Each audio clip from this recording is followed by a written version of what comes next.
Now for today's health hack. Heart disease remains the leading cause of death in the U.S., so it only makes sense for our routines to be heart smart. So here's 3 ways that you can show your heart some love.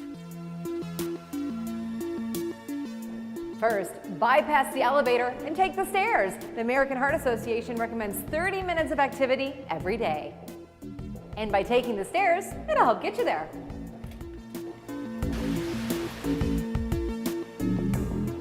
And second, get rid of junk food and make your meals nutrient-rich. If you're eating things like vegetables and whole grains, they can help control weight, blood pressure, and cholesterol, all part of maintaining good heart health.